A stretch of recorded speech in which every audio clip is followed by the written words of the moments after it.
The snow has been falling. It's icy cold here in Bieles for the start of today's race. And we've got 3 world titles to decide today. In the meantime, let's take a little look at the surrounding area here in Luxembourg, maybe in warmer times. A real cyclist paradise with 600 kilometres of cycle tracks in this area, 700 kilometres of mountain bike routes as well. And a very special year for Luxembourg in 2017. The Skoda Tour de Luxembourg will take place as normal. And of course, 2 stages of the Tour de France will be here in 2017 on the 3rd and the 4th of July, as well as in May the Schleck Gran Fondo.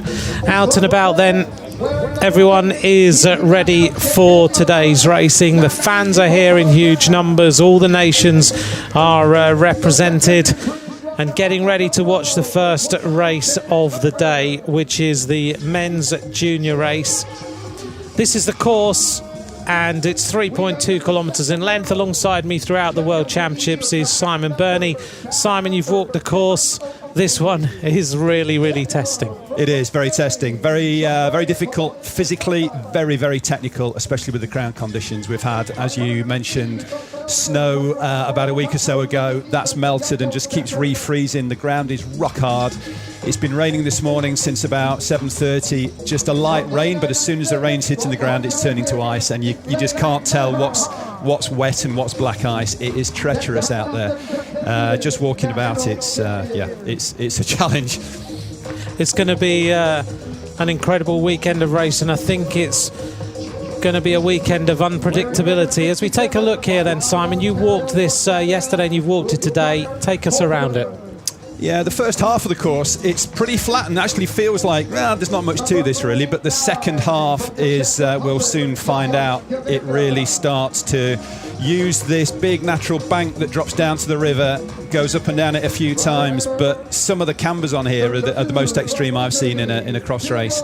And they'd say the ground conditions just add to the technicality of anything that's off camber because of the ice.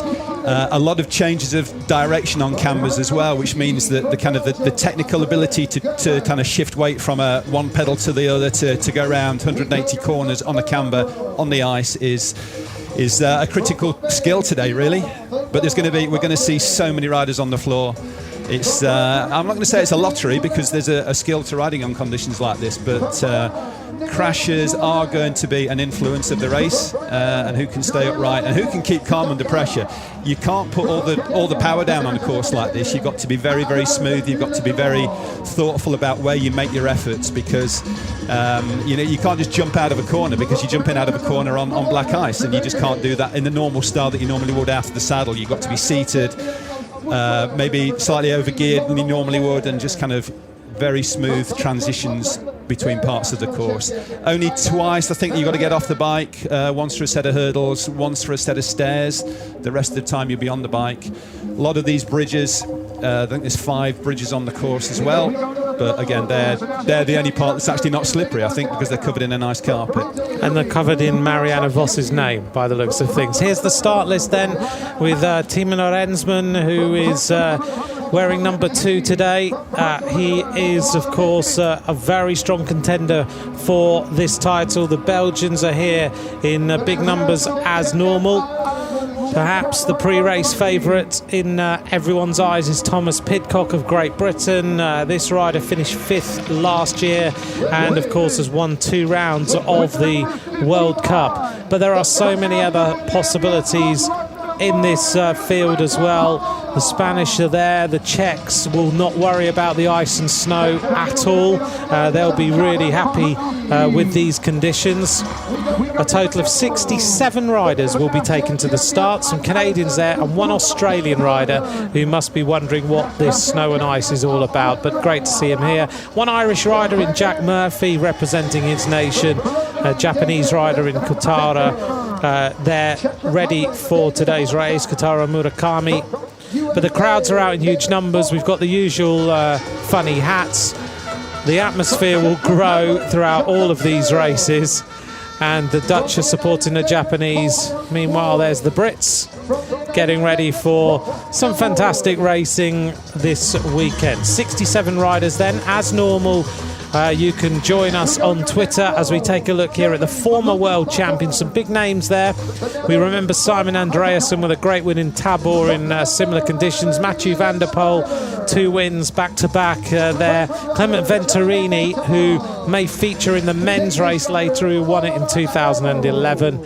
But if you win this race, then generally you either go on and have a massive cyclocross career, or indeed you turn your attention to the road and you become a very good road rider. It's an all-round discipline. So 67 riders then about to get underway. We're about 3.5 minutes from the race start. Simon, we've picked out a couple of riders. The riders here on the start line, though, they get a tyre check, tyre pressure check, and they also have their bikes scanned on the start line. So a lot to go through before you actually get on the race. Yeah, no tyre pressure check, just a tyre width check. So it's a 33mm width. So the commissaires there have just got you can see them putting a little plastic 33mm wide tool across the tyre, make sure it fits. It's actually a course where a slightly wider tyre would be an advantage, so this is the kind of, makes sense to check on a race like this. Some of the other races you definitely wouldn't go bigger than 33mm anyway, so kind of a waste of time, but it makes sense here. Tyre pressures today, you actually need a bit of a low pressure for the ice, but unfortunately the ruts are so sharp that you're probably putting a 0.1, 0.2 of a bar in more than normal. I was talking to Tom Pidcock's coach this morning about what he's running. He punctured twice yesterday in training using about 1.2 bars, and he's up to 1.3, 1.4 now. Most of the tyre choices, it's something with a little bit of grip in the middle with more grip on the outside. So the Brits are using a challenge, Baby Limus. The Dugast riders are tending to go for Little Birds. Still some on Typhoons. And even some on Rhinos. I spoke to Richard Newhouse from Dugast, and he said there's still people using Rhinos, which is a surprise to me. But hey, I think on these conditions, it's what you're comfortable with. And I think if you feel more comfortable with a bit more grip, but I'm not quite sure where they're going to get the grip from, simply because it's what looks like white soft snow, and what actually was quite soft yesterday is frozen overnight with this rain. So when you see the course, the bits that look black, that's ice. The bits that look white were snow with ice on top. So you're on a bit of a between the devil and the deep blue sea where you ride on this course. Yeah, because last night the temperature dropped here to -4, and then the minute the temperature rose, it rained. So really the conditions are extremely difficult. I don't remember seeing it this difficult for a world title. If you'd like to tweet us, and thanks very much for all your tweets so far, at Simon Burney, that's Burney, and at Ant McCrossan, AntMcCrossan is where you can get us throughout the race. Thanks to Paul, who's messaged in. Geoff Watson, hello to you. Thanks for watching. Declan, thank you for watching. And everyone else who is getting ready for what is going to be a great day of racing. 3 world titles, the junior men, the under-23 women, and the women's elite race are on today. And then, of course, tomorrow we have the rest of the races to decide. Here on the start line then, that was the rider from the United States of America. That was Denzel Stevenson, the national champion. There is number 28, Thomas Pidcock, in the colours of Great Britain, not in his European champion colours. Alongside him, Jelle Camps. And on the right-hand side, a rider who rode really well last week in the junior race in Hoogerheide, Ben Turner, who is also racing. They are now behind the tape. The tape will be drawn back by former world champion Beat Wabel, and he will then hand things over to the commissars. The red lights are on. The minute they go green, this race is underway now, and we get the cavalry charge of these riders as they make their way off the start. All important then, Simon, to get through the first turns without any problems at all. Crash at the start on the left-hand side of the course there. But yeah, no, definitely. You're going to see the race at the moment go through across the finish line, loops round. That start is the start only. That doesn't feature on that. But you can see how slippery it is. They're just going down like 9 pins. Calderwood was the first rider to crash from the United States of America, but a lot of riders tangled up here. The Czech riders, I've given them a problem. I said they wouldn't have any issues. Thomas Kopecky is one of the riders who has been held up there for the Czech Republic. So getting a good start. Ben Turner of Great Britain up near the front, and already a bit of a gap. And as we said, Simon, this is what happens there. A few riders just skidding and coming down. And that surface has been sanded as well. So that's a treated surface, and it's still that slippery. And it's literally had to be in the last couple of hours that it's not had chance for the salt and the sand mix that they're putting on the course to take effect. It's still so slippery. So you really want to get out of the start, get some daylight, and then ride the course how you want to. That's the most important thing. Oh, problem here. And that is number 31, Thomas Main of Great Britain, who's also trying to get away from the start line even at this moment in time. He's just gone past the start line, the finish line, down. Way down already. Yeah. Hitting the deck there was Denzel Stevenson of the United States of America. And at the front now is, looks like Maxime Bonsarjon of France, who is the leader with a little bit of daylight back to the two Belgian riders. France looking always good. Thomas Pidcock lying in 5th place, but Bonsarjon, the national champion of France, a little bit of a gap now and riding very nicely. Number 15 there. Simon, this is so difficult. Jelle Kamps having to actually hold onto the barriers just to get round that corner. Tyre choice is absolutely paramount here, isn't it? Well, I don't really think so, honestly. It's not really going to make an awful lot of difference what tyres you've got on it. It's just so slippery that you can't get grip on ice. That's a fact. You've just got a contact of rubber with the ice, and the more contact you've got, the better. It's nice to have something on the edges just to try and bite a little bit onto the white bit.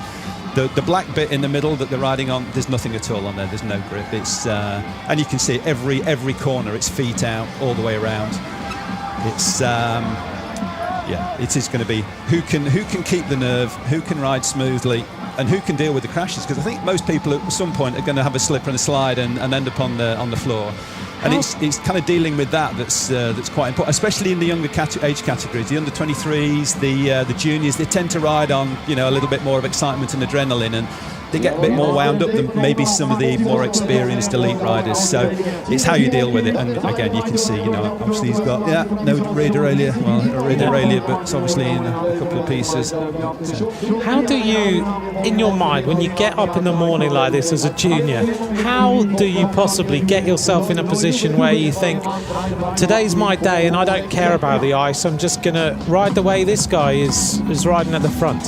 Yeah, we talked about it a little bit earlier. It's about going through a process, and it's something that the Brits maybe led on in the early days with the track. Great riding by Turner there for Great Britain.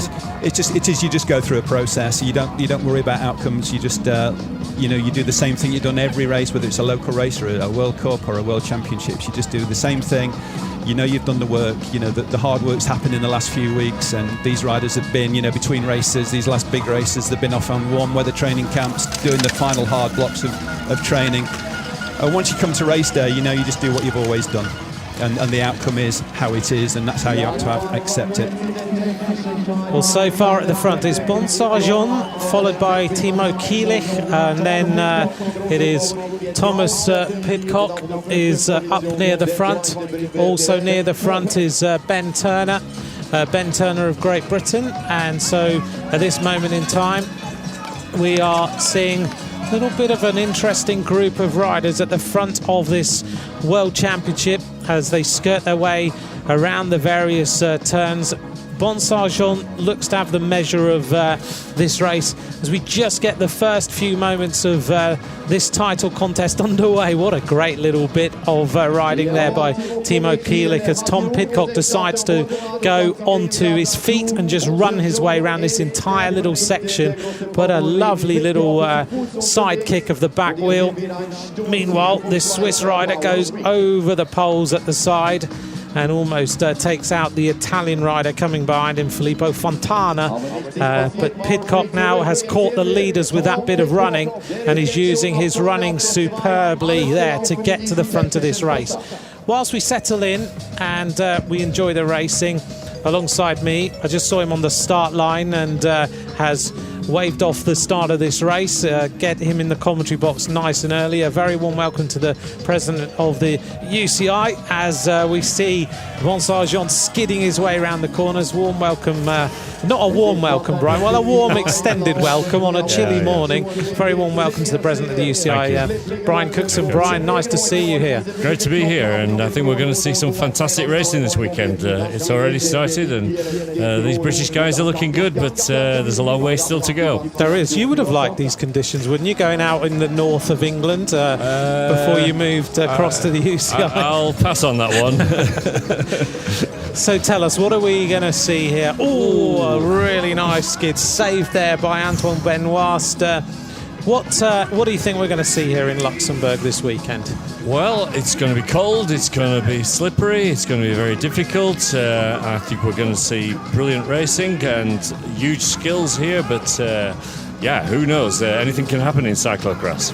No, you had a very busy day yesterday because it was the UCI Management Committee, a very important day in the calendar because it's the moment where World Championships are awarded and World Cups. What came out of yesterday? Well, we've approved a number of events going forward. Next year we're going to be in Valkenburg for the Cyclo-cross World Championships in Holland, of course. The year after, we've just appointed yesterday Denmark, Bieles, and that's going to be very interesting. It's 20 years actually since we were last in Denmark for the Cyclo-cross World Championships. We've got World Cup, the UCI Telenet Cyclo-cross World Cup. Now we have 7 events across 6 countries. Cyclo-cross is doing really well worldwide. It's a growth discipline in cycling. It's something that's easy to get into. It's a great spectator sport as well as a participation sport. So we'll do what we can to support it. It's great to see the progress so many nations are making now. We noticed there was some figures released yesterday that the last 5 rounds of the World Cup got over 500,000 YouTube views and millions of views on television. It really is becoming one of those globalized events that people want to see. Yeah, I think it's very interesting that cyclocross kind of shrank a little bit over the last 20 years and was focused more and more on Belgium and the Netherlands, but now we're seeing growth in perhaps unexpected parts of the world like United States, Great Britain and so on, and that's very much driven by participation levels, perhaps not as much as a spectator sport as it is in Belgium and Holland, but we're seeing huge numbers of people wanting to take up cyclocross. It's a great discipline for the youngsters. There's no, you're off-road, there's no potential traffic issues there. It's something that's easy to get into, easy to organise, and a great spectacle. And one of the riders here, that the siders, well, there are going to be some crashes today and some disappointments. Xavier Murias left there at the side of the track. I know that, Brian, I don't want to put you on the spot, but there's been a little bit of talk that this is a winter sport and potentially it could be a lovely sport for the Winter Olympics, and people talk to you about that all the time. Do you see that could ever happen? Well, do you know, this is something that we'd love to see happen, but the reality is it's going to be a long-term project. The rules of the IOC mean that winter sports have to require snow and ice, or ice. Now, whilst you can do cyclocross on snow and ice, as we're seeing here this weekend, it's not absolutely necessary. But I was in discussion with the Grand Duke of Luxembourg himself yesterday, who is an IOC member. I suggested the proposition to him, and he promised to go and take it up with Thomas Bach himself. So let's see what happens. I think, in all fairness, though, I think it's a long-term project we're looking at here. Great. Well, Brian, I hope you enjoy your weekend. Maybe we'll talk to you again tomorrow. Thank you very much for taking the time to come and join us this morning. Thanks very much, Brian. Thank you. The end of lap number 1 then, and we have seen some great racing in that closing part of that lap, and now we have 2 riders at the front. Thomas Pidcock has caught the Frenchman here, Maxime Bonsargent. Some incredible riding, particularly the skills on that off-camber section. That first lap was an 8:16 lap, an average speed of 22 kilometres an hour around this course. Simon, some incredible skills on show. TF Cycles have tweeted us and said just some incredible skills for juniors coming across that cambered section. Yeah. One good thing about juniors is they don't get that scared. Yeah. So but you're right. There's some considerable skill, and the way that Pidcock closed that gap, I think he's definitely got the legs, and I think technically he made a couple of little mistakes on that first lap, but you know, like we said earlier, everyone's going to make mistakes. It's just how you deal with them. You can't ride you can't ride that camber section the way the Italian rider tried to there. You saw the way that the Frenchman, another crash there by one of the Belgians, Pidcock. This was where Pidcock, though this is a replay, started to run and came back to the leader. The way they rode was literally front wheel, point it in the right direction, put the right leg out and let the bike balance. It was almost acrobatic. Yeah, what Pidcock did there is interesting, and that's a real good skill to have. It's this one-legged pedalling. So you've got 1 foot out for your weight distribution, but you're still pedaling with the other leg that's clicked in. A lot of people don't do it. They kind of try to freewheel backwards to get the pedal in the right spot to start pedaling forwards again. So Pidcock's got that down, and to me at the moment he's looking the stronger rider, but I think it's going to be a technical game, this one. It's going to be a little bit of a mind game as well.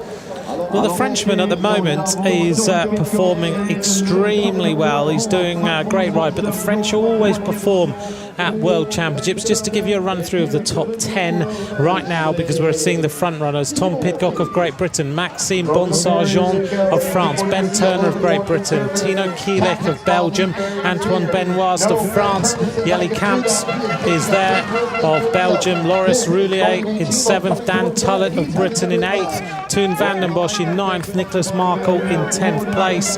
And we are seeing more riders running past us. Florian Vermeesch running past with a mechanical problem. And this is the issue. You crash on any issue on this course, and you can have a long run to the pits. Particularly if you crash, break a derailleur, break something, you've got real problems. Yeah, a lot of the crashes yesterday in training there was a lot of mechanics hanging around in the pits yesterday. It's a place where the riders know they can find them if they want to play around with tyre pressures or change wheels.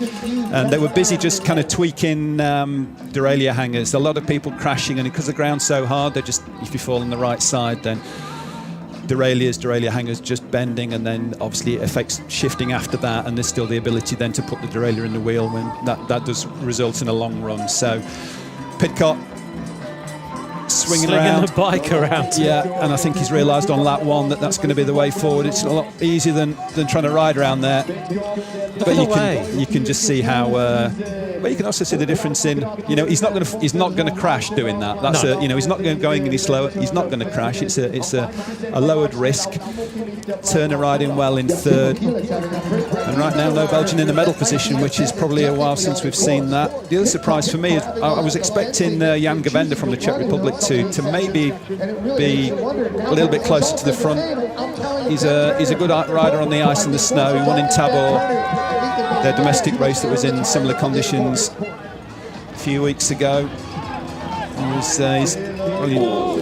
Another slide there, and again you can see the salt that's been put on that section of tarmac. Well, it's actually concrete slabs on that. It's just a walking path, but it's still slippery as. Well, Pidcock now has managed to get daylight between him and the rest of the field, which means that he can pick exactly how he wants to ride. This is so slippy on this uphill section. Turner's caught Bonsargent as well. Well, Ben Turner last week in Hoogerheide, that suddenly looked like a really strong contender for a medal.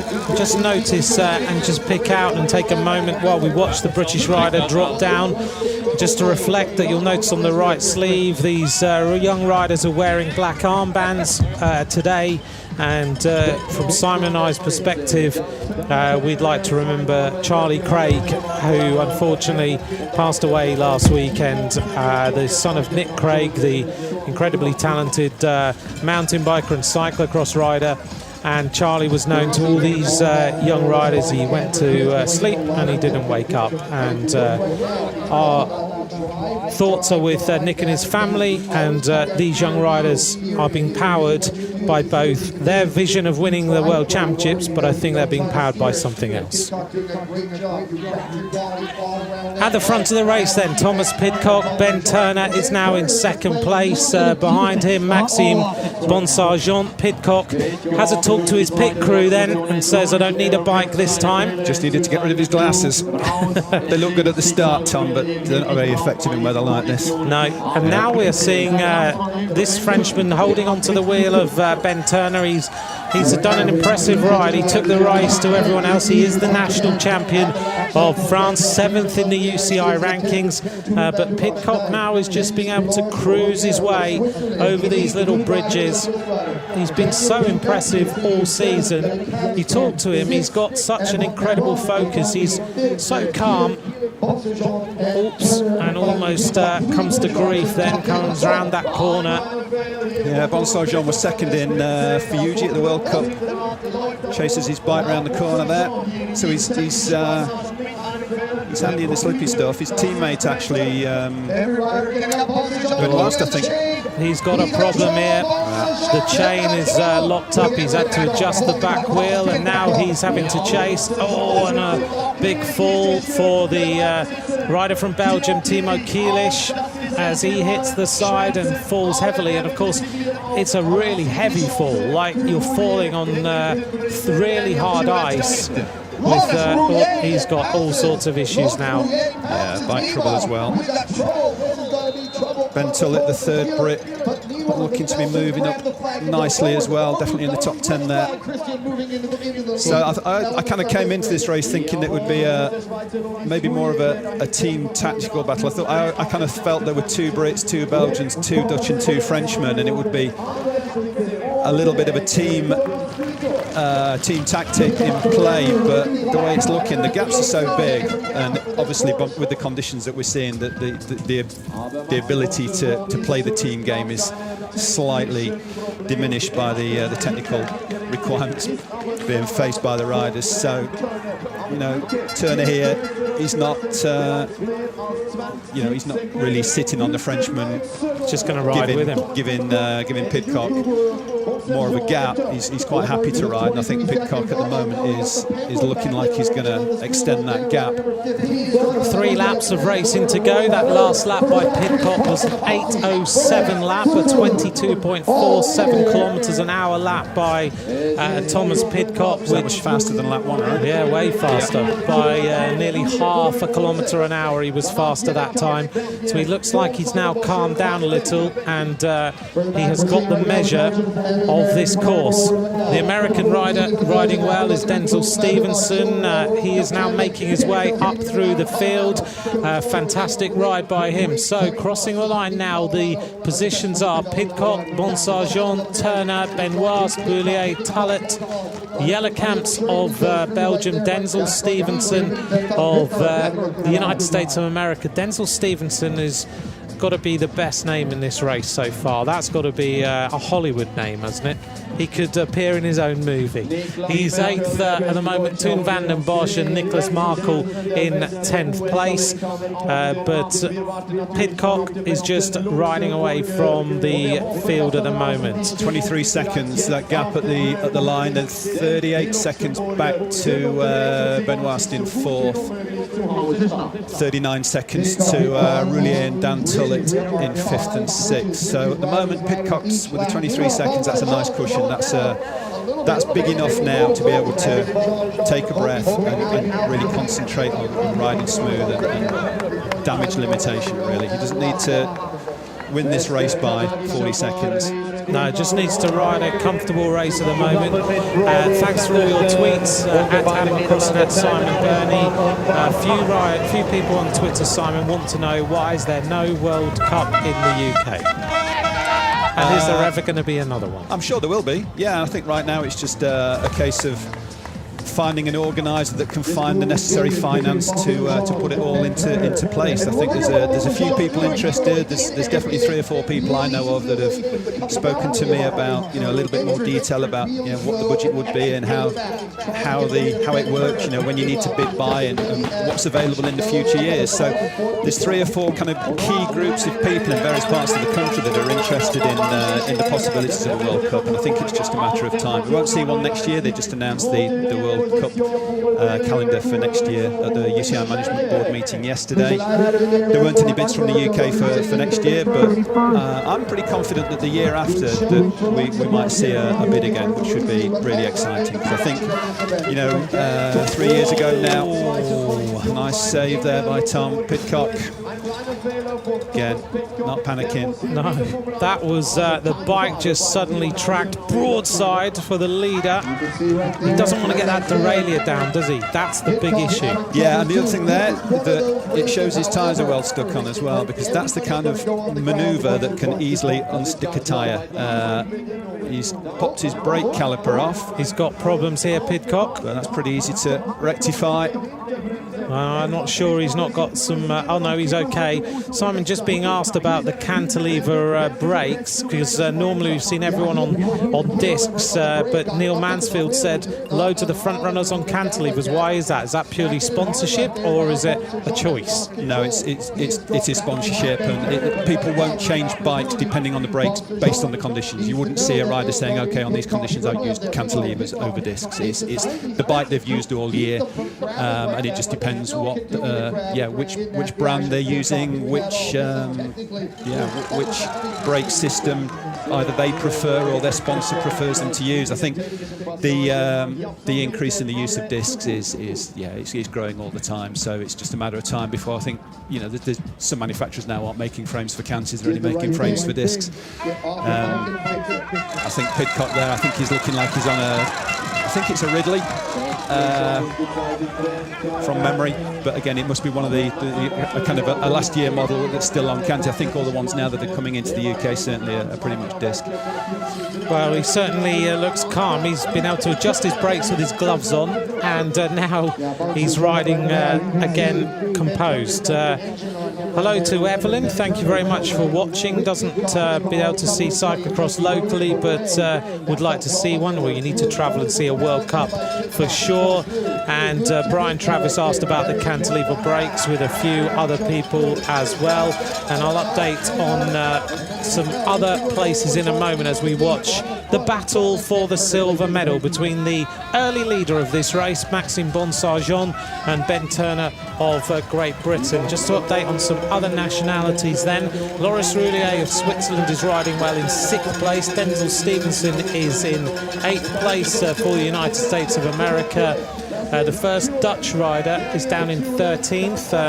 Ryan Kamp is the top Dutch rider at this moment in time. And I'll update you on some others. Brody Sanderson of Canada is 28th. Caleb Swartz of America 31st. Ross Elwood is 33rd at this precise moment. And just to pick up on some other places for you, we'll give you those as soon as we possibly can. There was a question about the Spaniards. Even Faju is 49th at this moment in time. Adam Blazovic of Australia 3rd, and we'll try and pick up some other nations as we go through the next few laps, counting down towards the finish. Not surprisingly then, Simon, Pidcock goes into the pits and picks up another bike.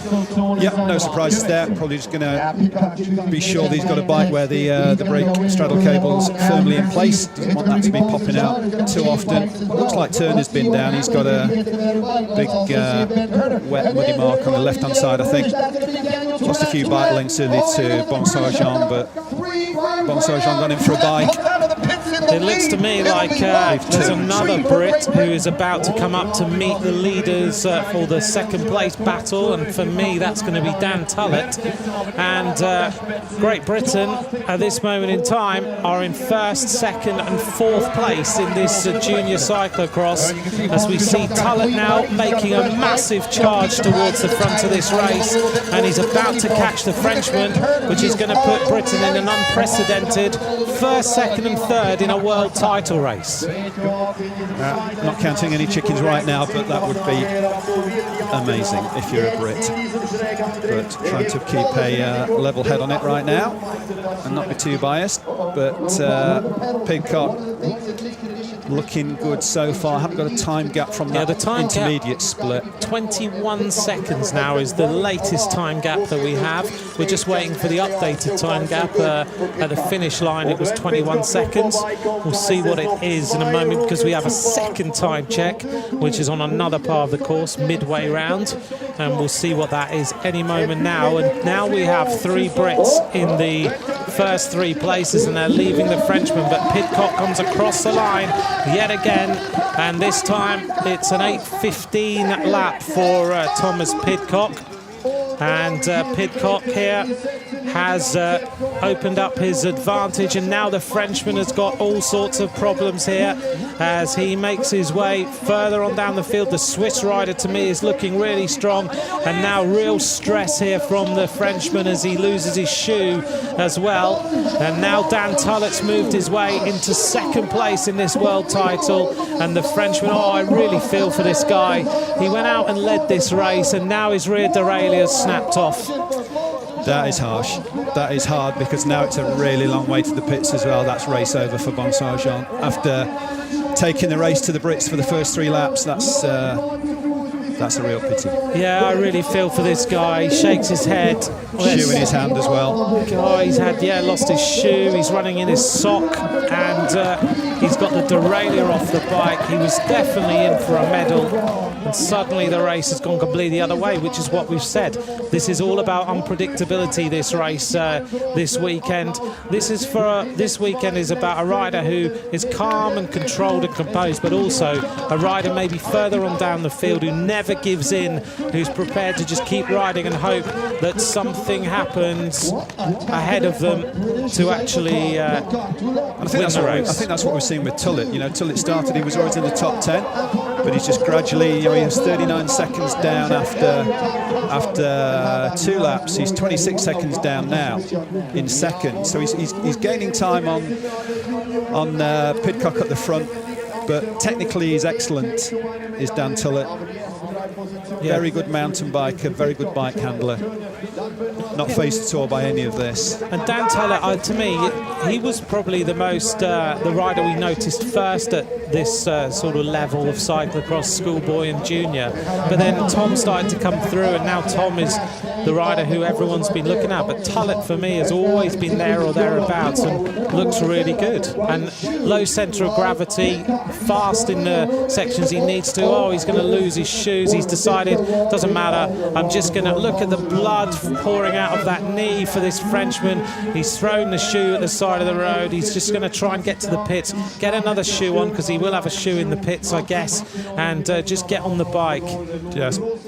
This is what it means to these young riders to ride a world championship. I commend him so much for carrying on there. Anybody else would have called that a day, but a bike without a derailleur, a leg without a shoe on it is fair play to him. Well, if anyone would like... looks like about a size 43, that, I think. Onto the... Right, we had a long conversation a few weeks ago, Simon. Are these hurdles, jumps, obstacles, planks, or anything else? They're hurdles. They're hurdles. Yeah. As far as you're concerned, they're hurdles. Okay. Yeah. We finally decided they're hurdles as far as anyone else is concerned. It's not a Colin Jackson hurdle, you know. It's it's a cyclo-cross hurdle. Okay. Yeah. Right, we're definitely going with hurdles today. That will stop me being called a horse racing commentator the other weekend when I said they were jumps. Carl Ring would like to know the last British rider to win the World Championship as a junior. You're right, he thought it was Roger Hammond. Yeah. Roger Hammond won in 1992 in Leeds in Great Britain. I know Roger may well be trying to find out what's going on in this world title, because he went to the national championships just to see what was going on in cyclocross. I know right now Roger Hammond is in Abu Dhabi training Mark Cavendish, getting ready for the Dubai Tour, which starts on Monday in much warmer conditions, and Roger's out there looking after Mark Cavendish right now. But I think we'll be thinking right now about these young British riders and how they are doing out there. Thanks very much to all of you for your message. Donald Young, thank you very much. 3 Brits in the top 3. Geoff Watson also. Scott Stevenson. Where's JB Murphy of Ireland? I'll try and find out while Simon keeps an eye on what is going on out here on this course.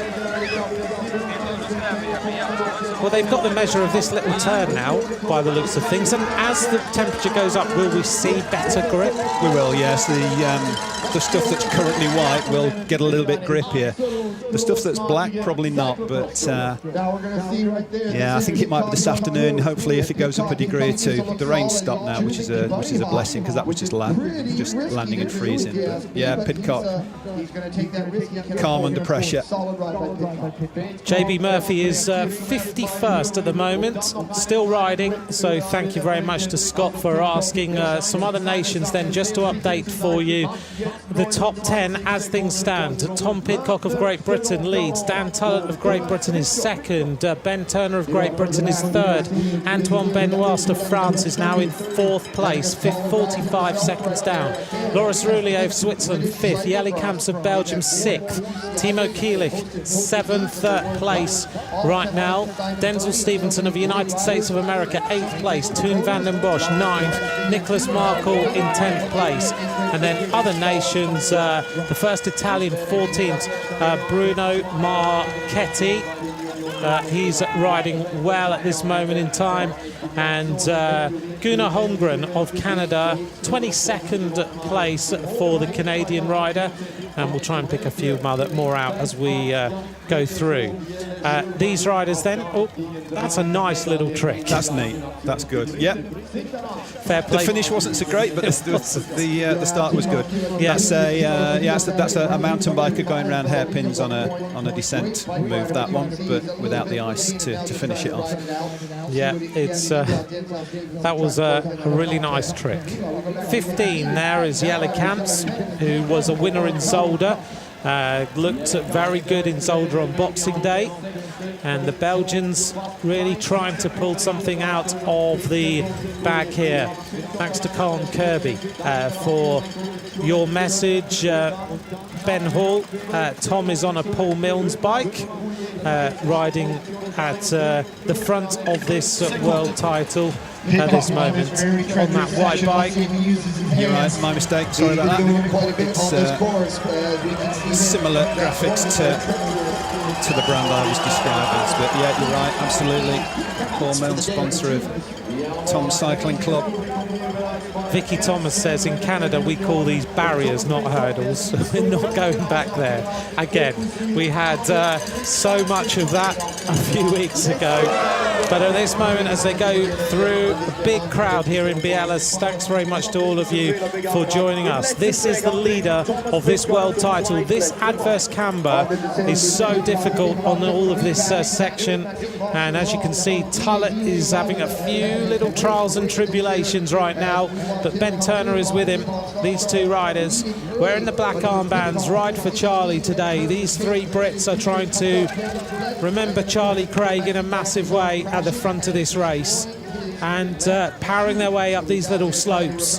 Dan Tullett having to get off the bike. Ben Turner, more of a rangy rider, as Pidcock comes back round now. This time he is going to get the bell. The European champion has 1 lap to go in this junior world title. And that was an 8-minute lap at 22.8 kilometres an hour. So Simon, he's not slowing up. He's just put in a 22.78 kilometres an hour lap. He's gone 0.3 kilometres an hour faster than any other lap before. Yeah, I think in time terms, that's like 16 seconds faster than the first lap. It is. Which is, yeah, phenomenal. 16 seconds, when you look at the gaps that are appearing, that's a staggering feat. But right now, 1 lap to go. Brit 1, 2, 3. This is history in the making. It's not very often that even the Belgians or the Dutch can pull this one off. For the Brits to do it, it's been a lean time if you've been a Brit Cross fan. We've had Helen Wyman with a medal. We've had Evie Richards last year with a World Championship. Before that, there was a bit of a medal drought. But right now, 3 Brits in the top 3. I'm going to say I don't think this has ever happened in the Junior World Championships. Yeah, it's happened in the elite for sure. I don't think it's happened in U23s. So. Yeah, if we go back all the way through history, and I'm just glancing back through the history books, Remember the stats. there's always been 2 riders from a nation in the top 3 places, but I don't think any nation has ever had a clean sweep in the junior world title. Certainly the Netherlands have had first and second on quite a few occasions. But I don't ever think that we have seen any of the same nations in the top 3 places in the Junior World Championship. It was first run in 1979 in Italy, in Sacalongo. It was won by Jose Vianda of Spain. But since that time, I'm pretty sure that no other nation has dominated the Junior World Championship the way this has been done so far by these British riders. And of course, the last win by a British rider in the junior title was Roger Hammond in 1992. I mean, Roger's gone through his junior career. He's gone onto the road. He's finished in the podium of Paris-Roubaix. He's finished his career. He's now a team director, and we've never had a junior win a world title since. No, before that we had Stuart Marshall, I think about 1986, I think. In Lembeek in Belgium. Yeah, and we had Robert Dane in Os in Holland in about 86, 87 from memory. Silver medal behind a Czech rider. In the crosshairs, they say, Simon, don't worry about being British, let it go. It looks like a clean sweep.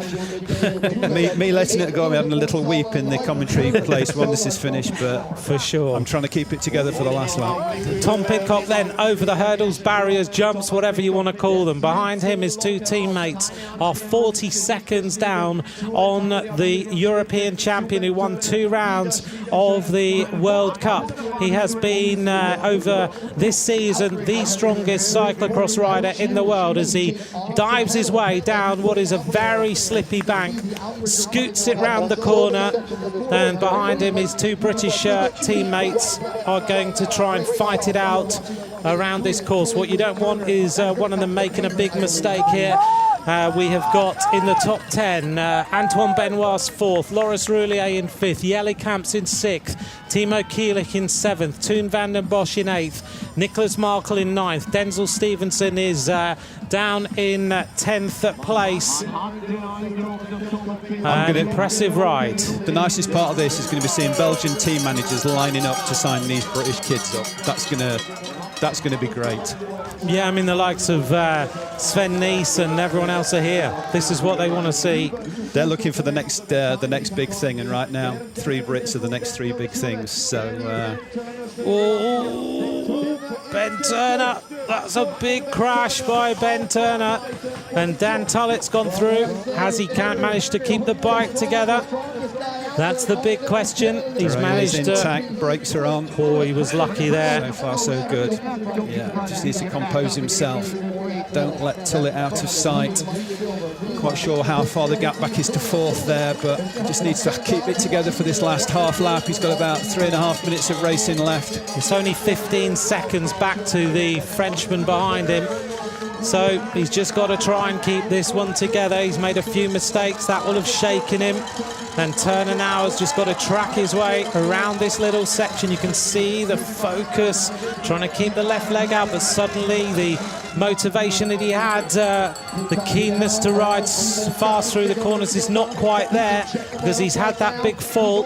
But now Pidcock is about to hit the stairs. He shoulders the bike for the last climb of the stairs, sprints his way up to the top, looking very, very good indeed. Pidcock now diving down. The crowd are cheering him on. He doesn't make a mistake on that drop-off. So he's going to go onto the single track. Behind him is Dan Tullett, who's just trying to get his feet into the pedals as he goes clear for the silver medal at the moment. He's got daylight between him and Ben Turner. Turner now takes it a little bit more steady down that drop-off. And Tullett now hits the stairs. The Frenchman not in sight. No nation has ever had a clean sweep in the Junior World Championships. The last British rider, we are talking, that's so many years ago. Incredible how the way these young riders are riding. another reason now to make an even bigger effort to get big races in the UK so that the British public can watch this British talent race on home ground and take it to the rest of the world, because this is outstanding. Right, here we go now onto the pits area for Thomas Pidcock. He doesn't take a bike, he just gets cheered on by the pit crews on the left-hand side of the picture. Thank you to all of you for your tweets. This has been an incredible race. Oops, Tull it down. Tullett's down now. This is little mistakes going on. Actually, I'm going to take it back and say that in 2011 the French had a clean sweep, didn't they? With Venturini, Dubé and Dubé. So it has happened before, but it was only the French are the only nation to have done it. As Andy McGrath reminded me, and I looked at my notes and realised that he's absolutely right. So we're looking here now at the pits. Ben Turner comes across to try and catch Dan Tullett in front of him. Oh, Tullett sliding all over the place in that replay. Yeah, if there's one side to fall on, that's the right one. Keep it clear of the gear side. This is a tremendous performance by three young riders at the front. It's so technically hard out here. Turner just a little glance behind just to see where the Swiss rider is, but he's got a good gap behind him now. Falls again. Just trying a little bit too hard, I think, Dan, just to stay clear of his teammate. But meanwhile, out in front, he's got so much confidence, Pidcock. He's pulling whips off the bridges. He's pulling wheelies down the other side. Well, here we go then. We are seeing the win of the world title. Thomas Pidcock takes the high fives from the rest of the crowd. He is the world champion. He gets off the bike. He lifts the bike above his shoulders like Peter Sagan does. Thomas Pidcock is the world champion. And he's looking back to see what is going on behind him. The answer is that behind him there are going to be two of his teammates. And then the other nations behind, Loris Roulier, Antoine Benoit, Jelle Kamps, Timo Kielik, the other nations. And Turner is getting caught here by the Swiss rider, Loris Roulier. Is he going to just sneak in for a medal? Dan Tullett points to the air. He remembers Charlie Craig as he touches the black armband.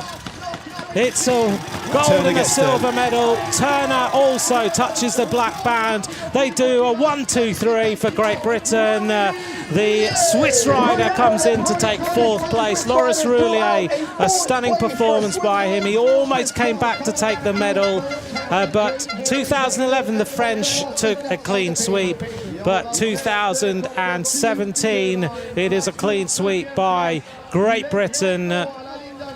Well, they're all emotional. The tears are flowing now because to be the pre-race favourite is one thing. To actually deliver on the day is something else. Behind them now, coming in, is Antoine Benoit of France. A fantastic race. Simon, you're very emotional here. What a day. I know that means so much to you.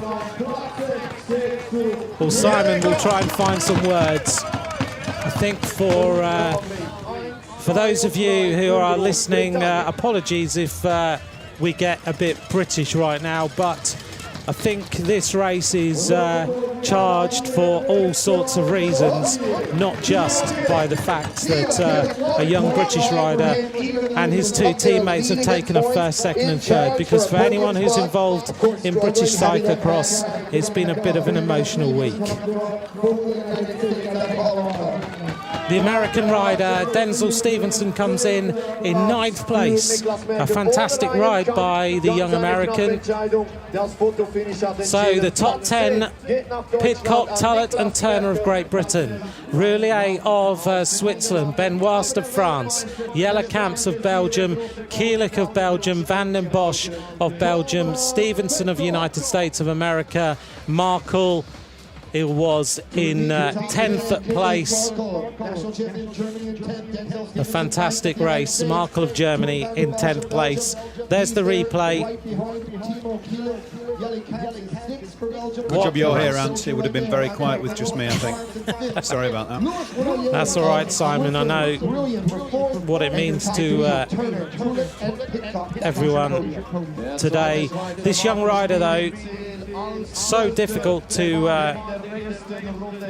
deliver when so much is expected. We both said this morning there's a lot of pressure on this young rider.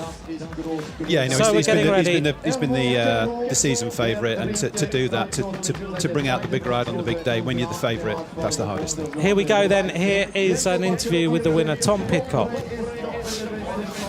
Tom, what a strong performance you put up today. I just made sure I didn't crash really.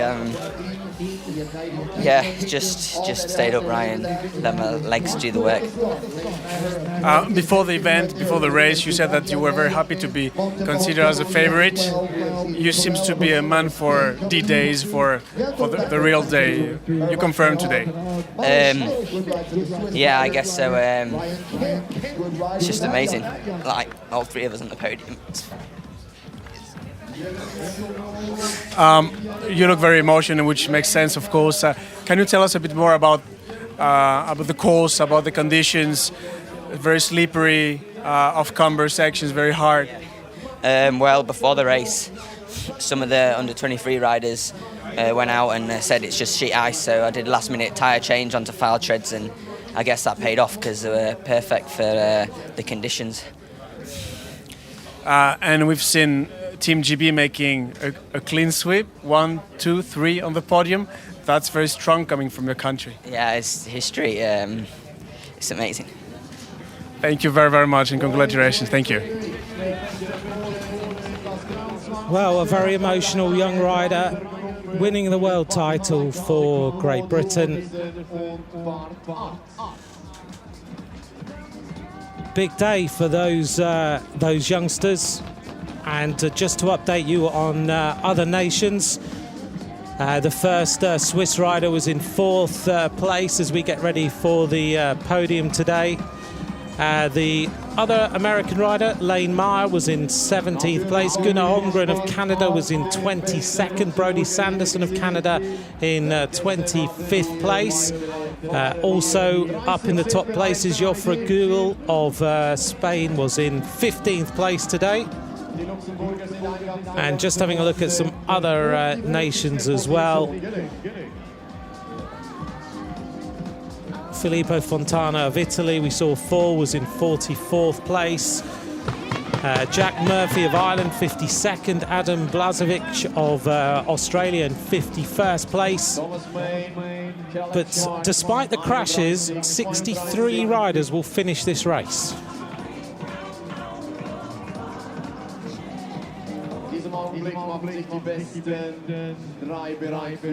Thank you to all of you who've joined us on Twitter today.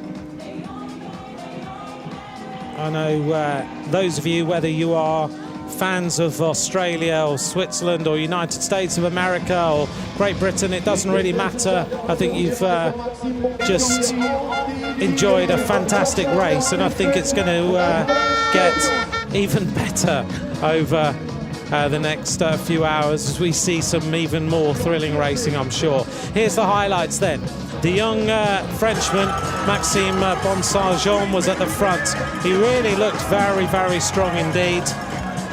He had quite a few seconds, but suddenly the European champion at the end of lap number 1 made his move, came across to join him, and then once he'd gone to the front, he started to put Bonsargeon into all sorts of difficulty. Behind them, Ben Turner came powering across.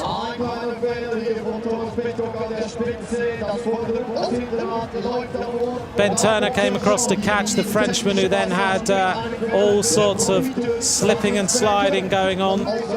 He had a problem in the end where he lost his derailleur. Pidcock wasn't without his own troubles.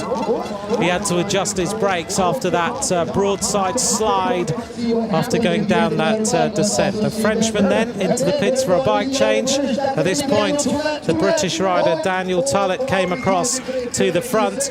Tullett making a massive move in the closing phases of this race. And then the Frenchman had a shoe problem. He had broke his derailleur, and you really had to feel for this rider who had put in a great show. Meanwhile, at the front, Pidcock was jumping the hurdles. Tullett was falling and crashing. Luckily, the bike wasn't broken. And Turner then had his own crash as he went sliding over. This shook him up quite a lot, but at the finish line, the first British winner since 1992, Pidcock, he said he'd had a dream about what he should do. Tullett remembered his teammate. High fives all round, a 1, 2, 3. And behind them, the Swiss rider, Loris Roulier, in 4th place.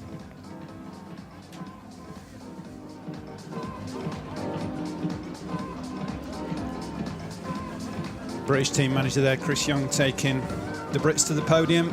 Chris was part of probably the last big junior British team win, I think, when they put 4 guys into the top 15 in France a few years ago. Chris was 4th that year. Been a massive part of British cyclocross ever since, and it's well deserved for him to see young riders from, especially Pidcock, north of England. Chris is part of the world, taking the win. Oh, look, the slides around here. I've just been checking the weather forecast actually to see if it's going to get any a degree or 2 warmer this afternoon, just to see what's going to happen to this top surface, because right now it's just about hovering about 1 degree, giving it about 3 degrees in a couple of hours. So I think it's going to change significantly. It certainly won't change for the under 23 women who start in an hour and 10 minutes. Do you think it's going to be as slidey, or it will start to get a bit more grippy? I don't think it'll going to go any more grippy at all. No, certainly not for the young women. For the elite women, a little bit later. Just if some of that snow on the side of the course starts to melt, that'll give them a little bit more grip. They can start to look for some different line options. But right now, for the younger women, it's going to be as technically challenging as it has been for these guys. Well, I think in the under 23 women's race, there's going to be some real fascinating racing. Some big contenders in that race. Anne-Marie Verse, Stevie Richards, and Lauren Verdon shot very close between them, and of course the American rider Ellen Noble, who is going to, I'm sure, feature in that race as well. But the first world title is about to be presented, and I don't think anyone expected this at the start of the race, because 3 young British riders are about to get to the bronze, silver and gold medals. Simon and I are just about holding it together in here. Speak for yourself. The medal ceremony of the UCI Cyclo-cross World Championships for well, in the background, Richard Fries and Christian Rocker are about to present this ceremony, and the bronze medal about to be presented. Auf dem 3. Platz und Gewinner der Bronzemedaille aus Großbritannien, Ben Turner. Ben Turner takes the bronze medal.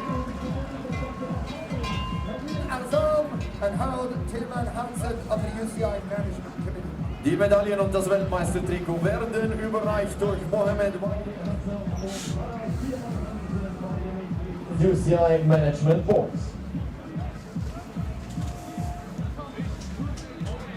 So the bronze medal presented on the podium to Ben Turner of Great Britain. Applause for Mr. Turner, please. Hier applaus für Ben Turner, der Bronzemedaillengewinner. In 2nd place and winner of the silver medal, also from Great Britain. Auf dem 2. Platz und Gewinner der Silbermedaille, ebenfalls aus Großbritannien, Daniel Tullett. Dan Tullett of Great Britain takes the silver medal here in Bieles to start off these World Championships.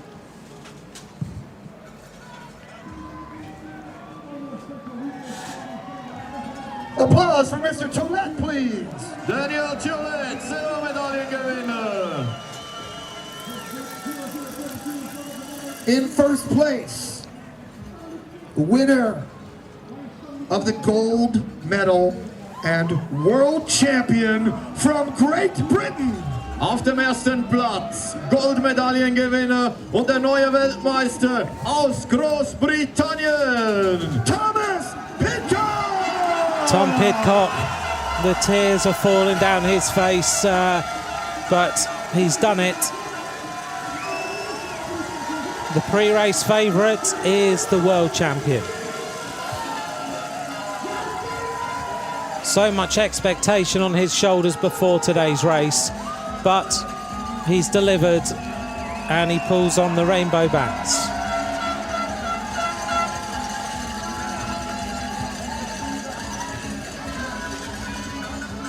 Round of applause for Mr. Pidcock. Hier Applaus für den neuen Weltmeister Tom Pidcock, world champion.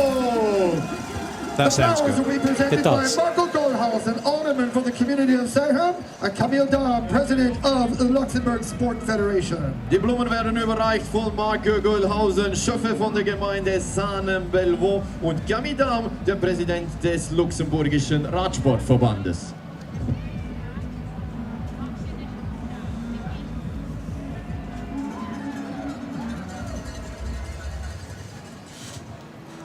There are still a few riders finishing this race or just warming up. Just the elite Around men the out course. training. Yeah. They've got an hour now to train between the Ladies races. and gentlemen, please stand And now the for national anthem of Great anthem Britain. Of Great Britain. Zu Ehren des Weltmeisters spielen wir nun die Nationalhymne Großbritanniens.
Well, the emotion overflowing on the podium. Tom Pidcock, world champion. We know there's a huge crowd of British who have travelled over here to Congratulations hope to Thomas bring Pidcock, the world Daniel title Tollett, home with Thomas. and Ben Turner, And your podium for now today's I think junior they're going to men's party world for the entire weekend. There's your podium. Ben Turner, Dan Tullett, Tom Pidcock. Ben Turner! A clean sweep of medals for Great Britain in the junior race.